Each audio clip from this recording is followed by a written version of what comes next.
Hey, quickly before this video starts, I forgot to mention in the beginning that I want you to vote and tell me whether you would like the next 3 battles, which are Monotype Pokedex Roulettes versus Ryland, our chisel. Would you prefer to see them in separate videos or all in one giant mega video? I'm happy to do either, and yeah, it's your choice. So leave a comment below, and yeah, that's about it. Enjoy the video. What's up, people? It is the Pichu, and yeah, I know you forgot that you're subscribed to this channel because I haven't uploaded in like a month or something. I don't even know.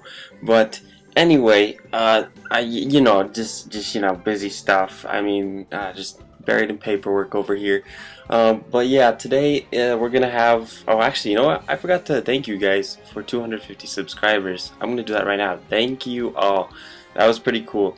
YouTube had some iffy stuff going on, like whether you weren't sure if you had this many subscribers or that many subscribers, but you know, whatever. I don't know. I just wanted to say thank you.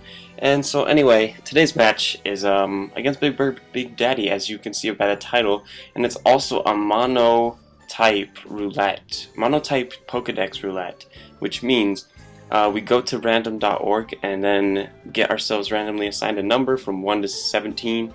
We choose our type, and then we get randomly assigned a Pokemon or 6 Pokemon from that type.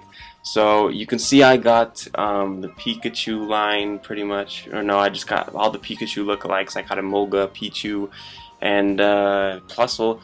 Also got Electivire and stuff. But look at, he got all these ground types. His thing was Ice type, but he got all the Mamoswine, Piloswine, and Swinub.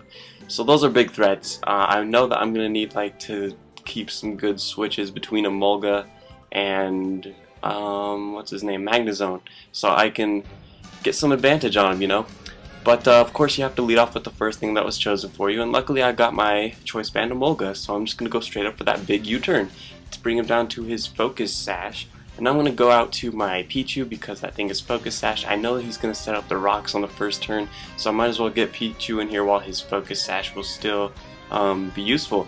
So now he has 1 HP, I just go for the Toxic just to get the Toxic kill. I don't think I ran Quick Attack on this thing actually. I think I had like Endeavor, Toxic, and like I don't know what else, Encore maybe. But yeah, it's pretty weird set. Anyway, Cornelius, little bit of a Hayden tribute there, I guess. He's gonna bring him down. He's gonna take out that Swinub because he lives with his own focus sash. And now he's got his Snover in here. He could do anything. He could set up whatever he wants to do, but he just goes for the Ice Shard and takes me out. You know, if he went for a sub or something, the Hail would have taken me out anyway, but that's nice that he took me out with the Ice Shard. So now I can send out Magneto here, go for a Flash Cannon on anything because, you know, he's got all Ice types. The only thing it would hit neutral, I think, is Celio, which is a half Water type. But I actually missed the Flash Cannon because Snowveil is active, people. Alright.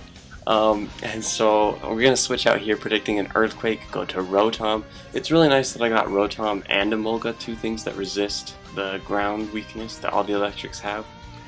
And yeah, so I sent in my little Rotom here. I'm gonna go for the Trick actually. Not predicting him to switch, or if he did switch, you know, it'd probably cripple anything because he has 2 of Violet users, being Spheal and Piloswine, so ended up crippling him, and he's locked into Avalanche, which means I can safely switch into my Magneto, knowing that he'll resist the Ice move very well, or if he switches, then I just won't take any damage at all.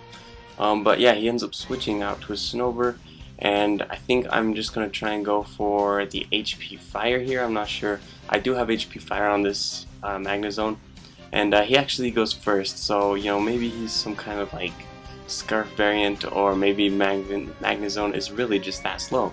But anyway, he gets off his hidden power. I don't think it was super effective. It might have been the wrong one that he thought it was. And so I ended up being able to take him out one-shotted with HP Fire. So now he's down. We got his Permaweather guy down, but it doesn't matter because the weather's still up permanently. He sends out this guy, and I'm thinking, okay, he better be choiced. He better be like banded or something. I'm pretty sure he's banded because most of these things run banned with that Ice Shard. It's a good combo. But I get to send in my little Rotom here, and it looks like he's not going to live any more rock switch-ins. So I'm thinking, you know what, I'm going to predict or actually, no, I didn't predict his Spiel switch in. I just went for the Shadow Ball, get off some nice damage on whatever he sends in, because it won't be resisted. He actually has an Ice Body on his Spiel too, so this is pretty crazy. I think I just went for the Volt switch there. You know, just, I guess, gonna save this guy for fodder later to scout out what his guy is gonna lock himself into as a choice item or whatever. But yeah, I can send out Magneto here, and he can go for an electric move and take this thing out quite easily. But he actually sets up the Aqua Ring, and I'm just going to get more hail damage. He's going to get Ice Body and Aqua Ring damage, and I think he's going to protect next turn just to get more damage healed before he switches out. But yeah, so the situation I'm in right now is that his, what's it called, his Piloswine is scarfed, so that thing is still pretty dangerous. Because there's not very fast things on my team other than like Emolga and Rotom, which is now dead. I think I still have Electivire. I don't know if that can outspeed Piloswine or not. But anyway, he sends in his Mamoswine here. As I go for a Flash Cannon, predicting that, because, you know, I would save my Spiel too. I would want to withdraw it. So I actually catch that thing off guard, get the super effective Flash Cannon off, and now that Big Fat is out of the way. So that was like the biggest relief right there when I killed that. But you'll see what happens later on. I still have quite a bit to go to actually maybe take this match. So I send out my Rotom just to scout out on what he's going to lock himself into. I think to the Stealth Rocks, he goes for the Earthquake. So now I know that my Emolga will be safe to come in here, and I can get off, I think, a Choice Banded return on whatever he brings in, which it happens to be this Cryogonal, which I'm assuming is just like that standard Rapid Spin and Ice Beam Recover and whatever Toxic set. And look at that, one shot, Emolga just takes that thing out. So Choice Band Emolga is actually something to be reckoned with. You guys should try it out sometime. He's gonna send in his Spiel, go for a Protect just to get some Ice Body damage, or Ice Body recovery, and hail damage on me. Kinda sucks. I'm not sure if he goes for a double Protect or not, but I assumed that he would. Or no, I didn't. Jeez, I just thought Choice Band Return would do more, but apparently that Violite lets him live another hit. So now I'm gonna predict or Protect, obviously. You know, it's a safe move to do. He goes for the Protect, and I switch out, take advantage of it into my Electivire, which I've never used until this point. So that's the cool thing about Dex Roulettes. You get to use pokes that you would never use. Electivire comes in.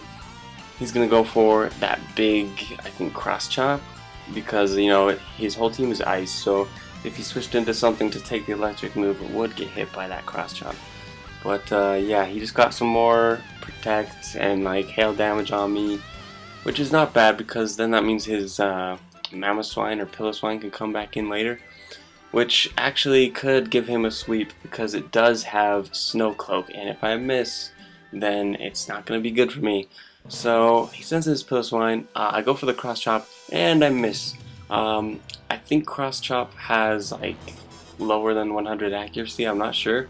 But yeah, and that added to the Snow Cloak, made it so that I missed. He took me out with the Earthquake, but I know that he's locked into it, so I can send in my Emolga, who's really the only thing I have left. I go for the return and it misses. I'm just like, no, because if I miss all these returns, he can just kill everything else with Scarfed Earthquake.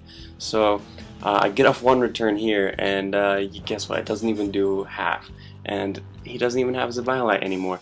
So I'm just like, oh crap! Now I have to land two more. I get one more, and so let's see how much the hail damage is doing. It looks like after this hail hit, I can live two more. I miss another return. He goes for the Earthquake again, obviously. And then, let's see, I've got one more turn left, and I actually go and get the return on the last hit. So yeah, that was a surprisingly close game, Sean. There were some good plays there. It was pretty interesting.